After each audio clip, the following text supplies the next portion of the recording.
I wanted it to be a Valentine to courage and to protest, to standing toe-to-toe with power. From the beginning, I didn't want the film to be about 1968. I wanted it to be about today. None of us had any idea how much about today it would end up being. Welcome to Script Apart, a podcast about the first draft secrets of great movies. Each episode, we speak to a brilliant screenwriter who's kindly dug out their initial screenplay for what became a beloved movie, discussing what changed, what didn't, and why, from first draft to the big screen. Our guest this week is one of the most celebrated screenwriters in film and TV today.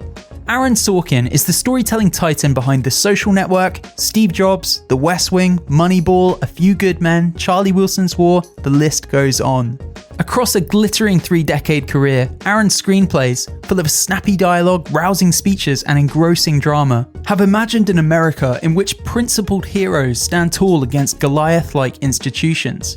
His latest film, The Trial of the Chicago 7, which Aaron also directed, is no different. When a group of 8 anti-war activists are charged with inciting a riot outside the 1968 Democratic Convention, the future of free speech and right to protest seems to hinge on the ensuing court case. It's a timely true-life tale that was this week nominated for 6 Oscars, including Best Picture and Best Original Screenplay. Aaron took time out of pre-production on his next movie to tell me how it took 14 years to bring Chicago 7 to the screen.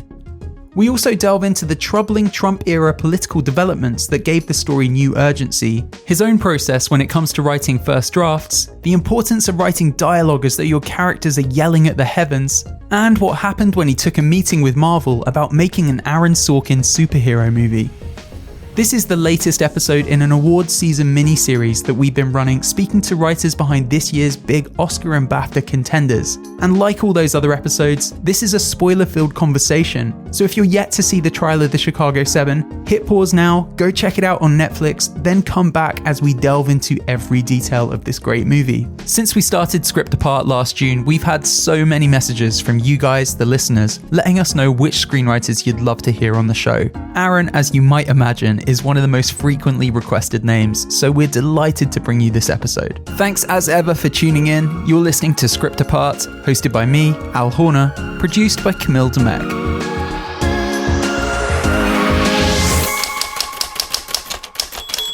Hey Aaron, how are you? Good, thank you. Thanks so much for joining us, and of course, huge congratulations on all the Oscar nominations this week. Your team mentioned that you're deep in production on your next film right now. Did you get a moment to celebrate, or have things been so busy on that project that it hasn't really sunk in yet? We do start Monday. I definitely have found time to be very happy and talk to the whole gang, even though we can't be in the same room together high-fiving. That's good to hear. So Aaron, this is a podcast about first drafts of great movies. So before we delve too deeply into this remarkable film, I wanted to ask, after 3 decades as a storyteller, what does an Aaron Sorkin first draft generally look like today? Are you someone who still splurges all your ideas onto the page first in this great big creative bloodletting? Or are you a meticulous planner and outliner who pretty much arrives at the story you want to tell in the first draft? It varies from project to project. I've never been a meticulous planner. I don't do that. I've never written an outline. The closest I get to planning is if I've come up with a first scene, a strong first scene with a strong intention and obstacle, a fun way to start, and I kind of know what the second scene is and a little bit about the third, then index cards will start to go up on my corkboard. And it's a lot like walking in the dark with a flashlight. You can only see as far ahead as that beam will go, but the further you walk, the further you can see. My first draft of A Few Good Men, which was the first film that I wrote, and it was based on the first play that I wrote, was, I think, 335 pages long. So I needed to do some cuts. The first drafts will be long, and oftentimes I tell people when you start writing a first draft and you get to page 40 and you realize, you're changing your mind about some things. Don't go back to the beginning and start again. Keep going, get to the end, get to fade out, because by the time you get there, you'll have learned a lot about what you're writing. You'll have learned that this whole part of the story didn't matter, and this will pay off much better in the third act if you set it up better in the first act, that kind of thing. You know, it's the old Michelangelo putting a slab of marble on a table and just knocking away everything that isn't David. You get to the end of your first draft, and now you can start knocking away everything that isn't David and building up the parts that are. I know there were many drafts of Chicago 7. So in the finished movie, there are 3 moving parts to this story driving it forward. You've got the riots, you've got the court drama, and you've also got this fascinating ideological battle behind the scenes between Tom and Abby. Were those always the pillars that you wanted to hang your story on right from the very first draft, or did it take a couple of passes to realize that that was the right way to tell this story? First of all, yes, you're right. There have been several dozen drafts of Chicago 7 over the years, simply because it took 14 years to make, so I kept writing it for 14 years. There's never been a screenplay, a play, or an episode of television that I finished. They just get confiscated. Someone says, pencils down, we have to do this now. So I had a lot more time with Chicago 7 than with anything else. I wasn't rewriting things to reflect events in the world. Like suddenly we have these Black Lives Matter protests that are being met by riot police, and they're swinging clubs and tear gas. I wasn't making changes for that. The world was changing to become more like the screenplay in chilling ways. So you were asking about the early drafts, and did I have... So yes, after a pretty long research period, because I didn't know anything about the Chicago 7. So there are about a dozen good books, some of them written by the defendants. There's a 21,000-page trial transcript. Most critically, I got to spend time with Tom Hayden, who passed away in 2016. He was very much alive when I started. And so eventually, the film organized itself into 3 stories that I was going to tell at once. The 3 that you named: the courtroom drama, the evolution of the riot. How did what was supposed to be a peaceful protest devolve into such a violent clash with the police and the National Guard? And then the story that I would have only been able to get from Hayden, not from the trial transcript of the books, the tension between Tom Hayden and Abby Hoffman, 2 guys on the same side who plainly can't stand each other and each think the other is doing harm to the cause. I would say my first draft wasn't like that. It was more like just a dramatized Wikipedia page about the events. I'll do this scene, I'll do this scene, I'll do this scene. I'll just tell this happened, then this happened, then this happened. And I saw that clearly wasn't good enough. I couldn't do a piece of journalism here. This had to be a subjective piece of art. It had to be a story that I was telling. And so over the course of 30 odd drafts, that's what it became. I'm glad that you mentioned the chilling ways, as you put it, that the Chicago 7 story had taken on this new urgency, if you like, in Trump's America. So all of a sudden you had this new wave of protests and a president who was openly gloating about beating protesters at his rallies.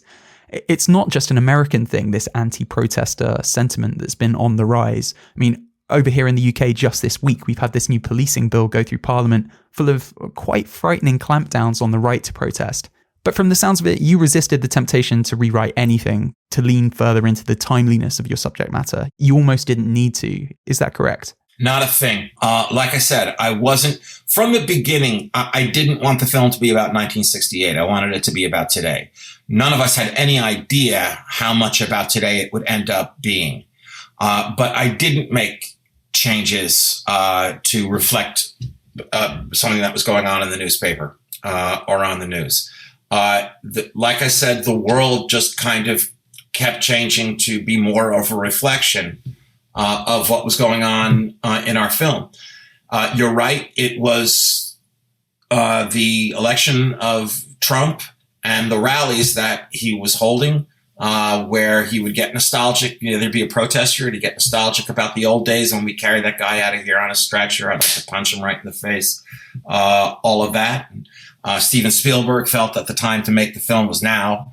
And by then I had directed for the first time with Molly's Game, and he was sufficiently pleased with that he thought I should direct Chicago 7. And last winter when we were making it, we thought it was plenty relevant. We didn't need it to get more relevant.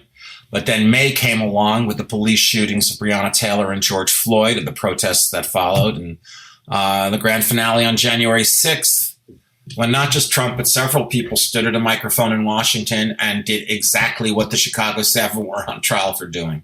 I'd love to come back to the stuff at the Capitol a little bit later on, but first I think it's important to discuss how there's such intention and obstacle to your films. So someone wants something, but there's something in the way. Then through their actions to overcome that obstacle, we see who that character is. What's so interesting about Chicago 7 that you alluded to a moment ago is you have these two guys, Abby and Tom, who essentially share the same intention. They want the same thing, but their actions, their philosophies about the best way to achieve that goal, they're different. Can you tell me about constructing their dynamic on the page and whether or not you wanted to kind of maintain a kind of objectivity about those characters and their beliefs? Because I'd say the film doesn't end up announcing either one as the winner. Both of their ideologies are valid and kind of end up influencing the other, or at least that was my interpretation. Well, that's when you have two strong opposing arguments and you can defend both of them, you're going to be able to write some pretty good scenes, I think. And you're right. Both Abby's ideology and Tom's are pretty easy to defend. And you can find things about them that are admirable, and you can find things about them that you can criticize. In the wake of what started happening last May, or what was in the news last May, the police shootings and the protests, there was a movement to defund the police, right, is what it's called, which sounds like a movement to get rid of police departments, which is not something I think that would be very popular with anyone. We want, when we call the emergency number here, it's 911. We want someone to answer on the other end and come to our homes quickly if there's a problem. And everyone would say, but it doesn't mean get rid of the police department. Defund the police doesn't mean get rid of the police department. It means use some of their budget for social services, things that really shouldn't be handled by armed officers. And I would say to anyone who said that to me, I know, great. You just have to change the name, okay? This is just a branding problem. You just have to change the name. You're scaring people. Tom and Abby might as well be having the same argument. If they were old men sitting on a park bench today, they would be arguing about the same thing. Yeah, it's interesting. The conversation that those two characters are having seemed to kind of mirror the conversation that the American left was having at the time of release in the run-up to the election. This question of, if you want progress, do you chase practical, implementable change that might involve some compromise or some degree of making yourself palatable to those across the aisle? Or do you reject the broken system entirely like Abby does and call for total revolution? Tom's thing is change happens when you win elections. And Abby's thing is doesn't make any difference who wins an election. I read once you described the need to write characters like they're yelling at God from the gates of heaven, making their case as to why they should be let in. And ever since, I always look out for it in your work. And there's so many scenes where that you get that sense between Tom and Abby that you're writing these characters as if they're yelling at God. And it's most important if you're writing an antihero. If you're writing someone like Nicholson in A Few Good Men, or the character of Mark Zuckerberg in The Social Network, you can't judge that character. You can't decide that they're a bad guy. You have to write them as if they're making their case to God why they should be allowed into heaven. Yeah, I was going to mention Jack in A Few Good Men, although of course that character's viewpoint is completely at odds with our main character and completely at odds with the audience's viewpoint. It's psychotic. Right. He's defending the murder of a young Marine, at the hands of his own platoon mates as something that made the country safer, and that only he has the stomach, to handle that kind of world. But it's always nice when you can have a character make an argument that the audience finds itself at least saying, he has a good point. An argument you're uncomfortable agreeing with. So that's one big through line in your career, that sort of a sense of give even, anti-heroes and borderline antagonist characters, give them the same persuasiveness that you would give your protagonists. What else would you say you can see in Chicago 7 that is present throughout your career? What are the recurring Sorkin motifs, would you say? I'm always just a little uncomfortable describing my own work in those terms. I feel like it's for other people to do, but it's heroes without capes. It's regular people who are risking something, in this case, risking a lot, to do what they believe is the right thing.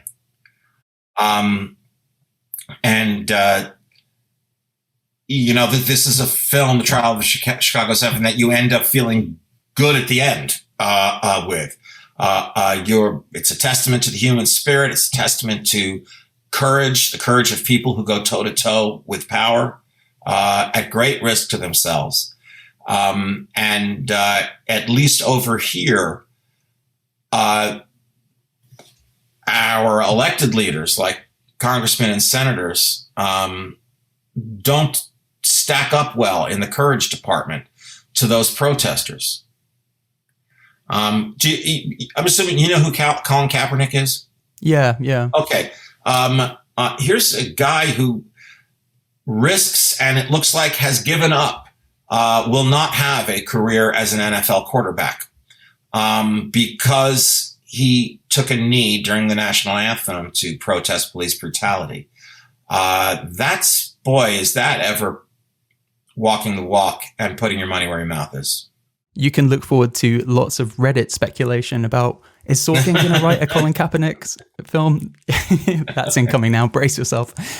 So Aaron, you mentioned at the top of this how often your starting point is literally that opening scene.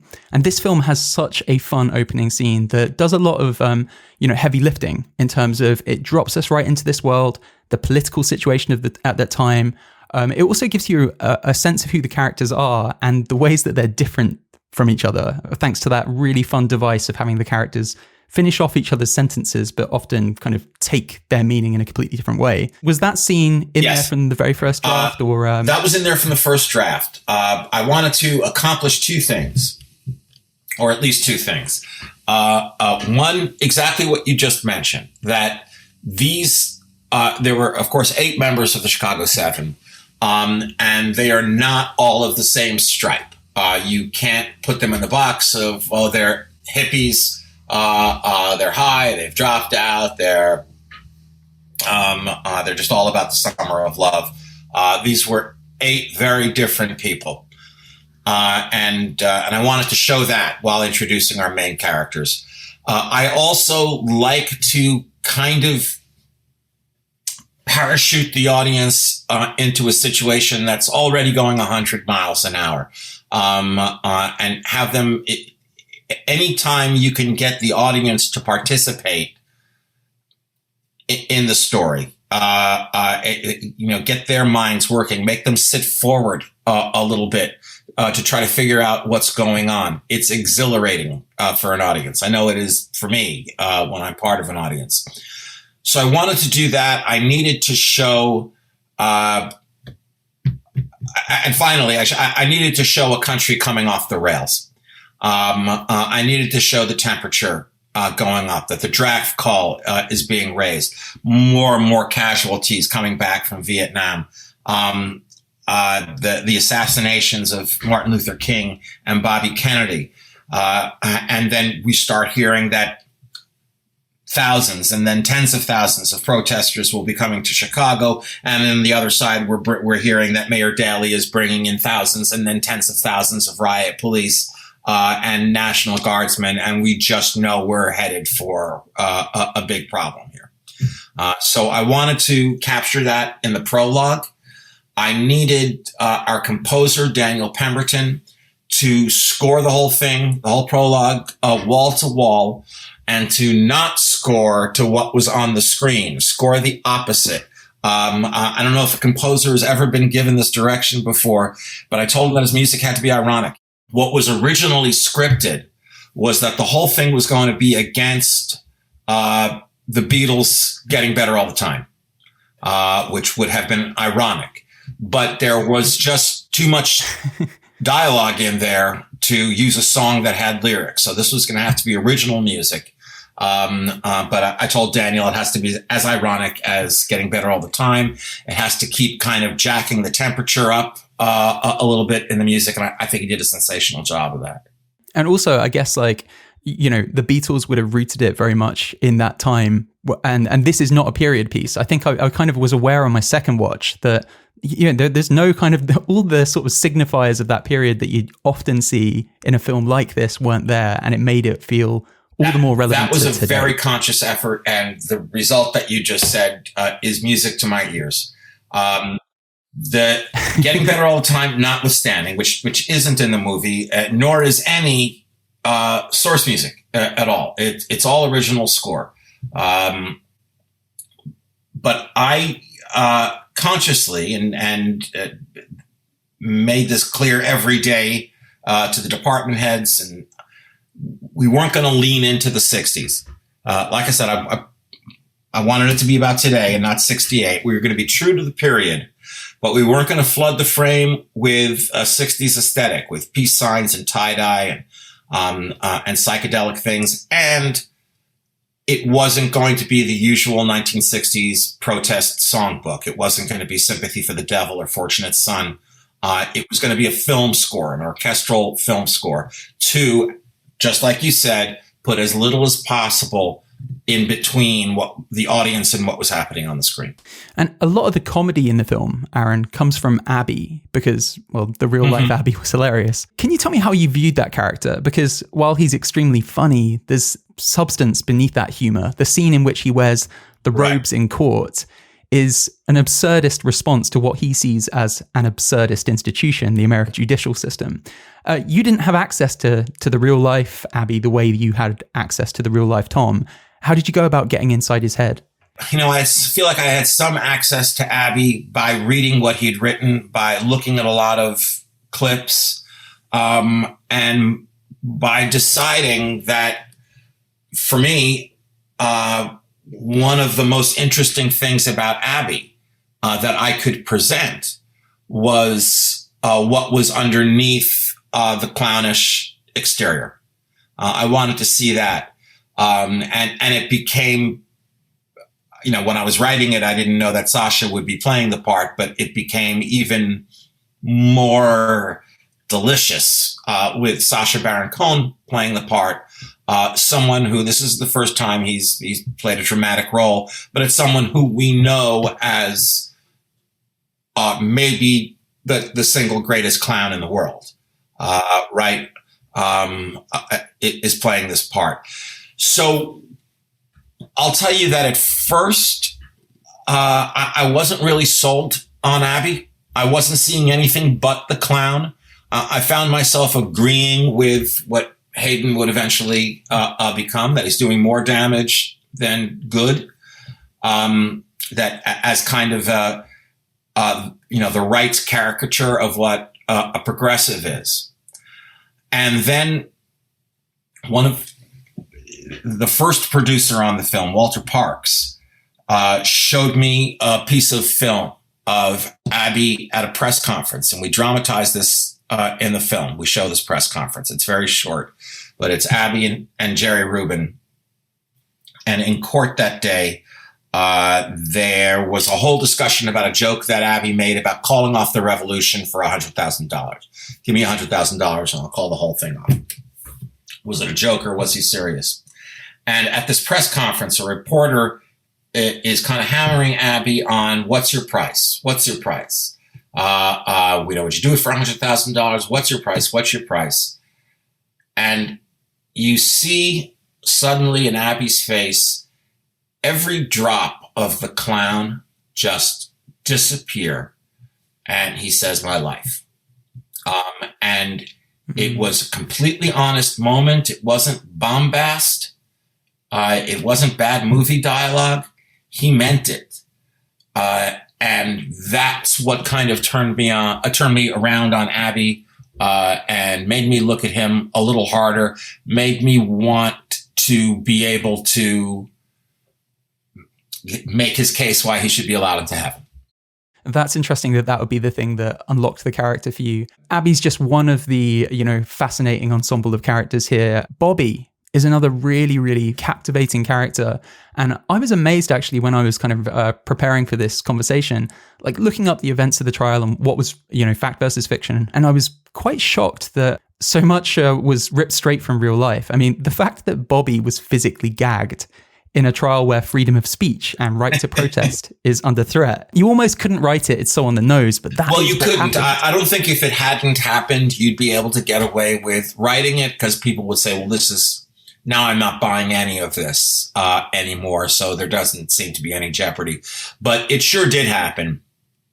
And those exchanges between Bobby and Judge Hoffman, whether it was, that final exchange where he's dragged off and bound and gagged, or any of Bobby's many objections leading up to that, I didn't change anything. It's all from the trial transcript.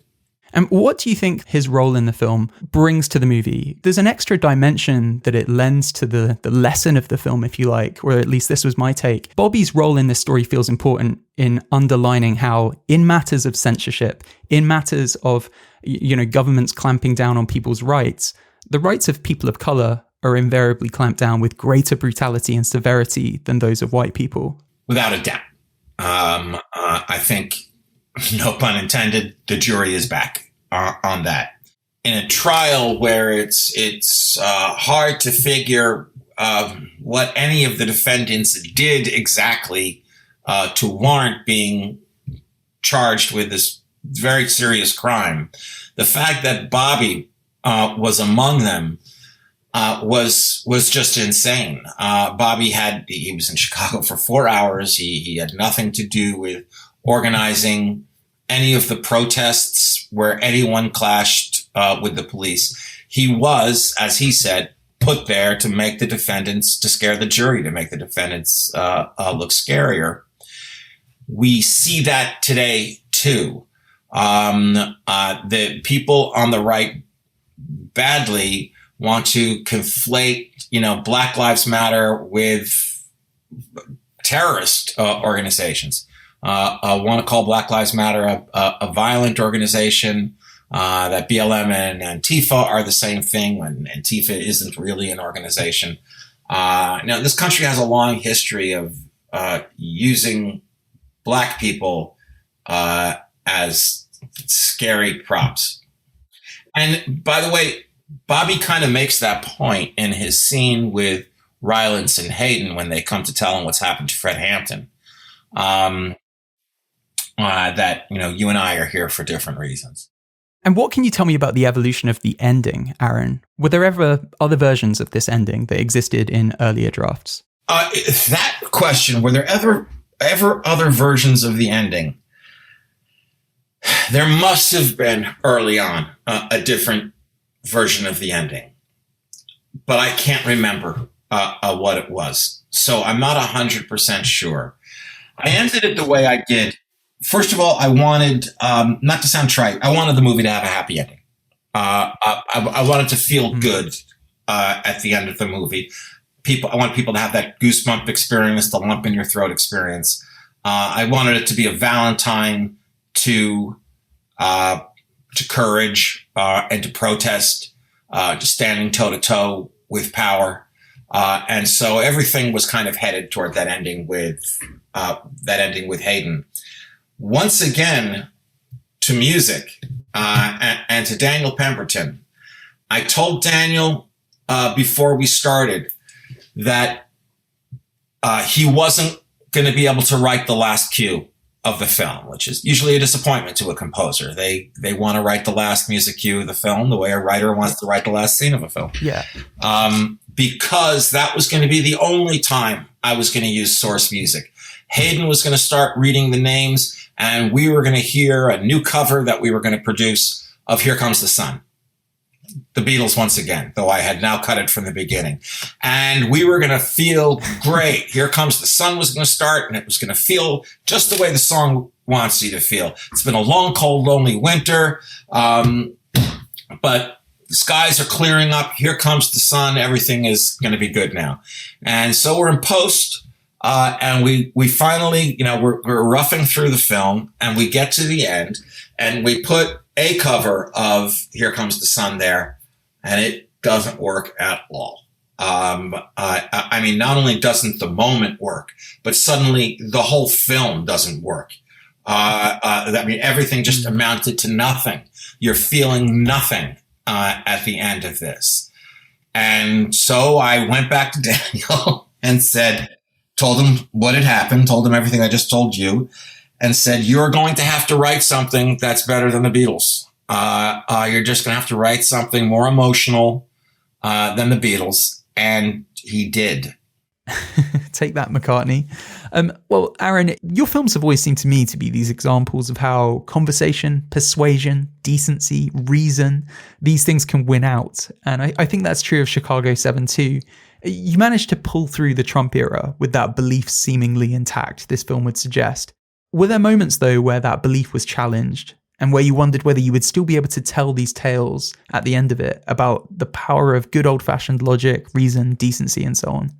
Yes. But yes to everything you just asked. Yes, there have been many moments where that belief is challenged. But I also don't feel like you have to be naive to write as if you're naive. If do you know what I mean? I don't feel like you have to be naive to write optimistically, to write romantically, to write idealistically.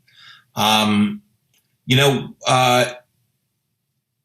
remember doing an interview, I don't know, a while ago, months ago. Trump was still in the White House. He's contesting the election. He's saying it's a fraud. And an interviewer asked me, if I could write the end of this, how would I write it? And I'd never thought about that before. And I said something like, 3 powerful Republican senators walk up to the White House, go to Donald Trump and say, it's time for you to go. That interview was published, and I just noticed that people were very unhappy with me for saying it because it showed what they felt was a typical Democrats, typical liberals, naivete in believing that the Republicans would ever do anything right. I wasn't saying what I think is going to happen. I was asked, how would I write it? I knew what I just described wasn't going to happen, that these Republicans have demonstrated over and over again that their spines are made out of oatmeal.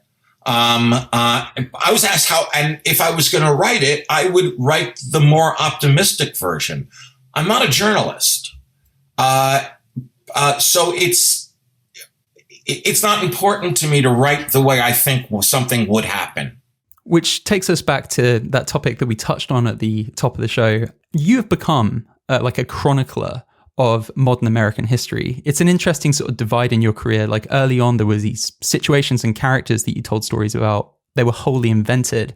But, recently, a lot of your work has come from real life inspiration points. What's it like to, live with that? And do you find yourself as a screenwriter and as now a director sort of watching moments like the attack on the Capitol and thinking, well, have I got a take? How would I approach this?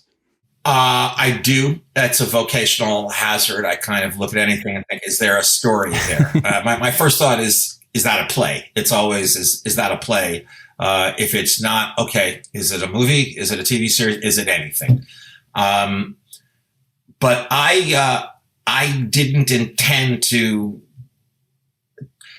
The first time I wrote nonfiction was Charlie Wilson's War.